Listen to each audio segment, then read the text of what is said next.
Online લાગી થઈ ગઈ એવી રીતે.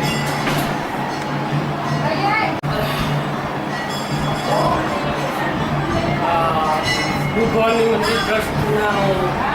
છેલ્લા 5 વર્ષથી પ્રમુખ સંભાળું છું અને દર ચૈત્ર સુદ પાંચમ અને આસુ સુદ પાંચમને મોટો નવચંડી યજ્ઞ કરીએ છીએ અને ભાઈ ભક્તો દર્શન કરવા આવે છે અને 365 દિવસ અમે અન્નક્ષેત્ર ચલાવીએ. શ્રી ભુડભવાની માતાજી મંદિર ટ્રસ્ટ તરફથી ચૈત્ર સુદ પાંચમ તથા આસો સુદ પાંચમના દિવસે નવચંડી યજ્ઞનું આયોજન કરવામાં આવે છે અને તેમાં ભાવિક ભક્તો આવે છે અને મંદિરની અંદર 365 દિવસ અન્નક્ષેત્ર સદાવત ફ્રીમાં ચલાવવામાં આવે છે અને દરેક ભાવિક ભક્તો સદાવતનો તથા અન્નક્ષેત્રનો લાભ લે છે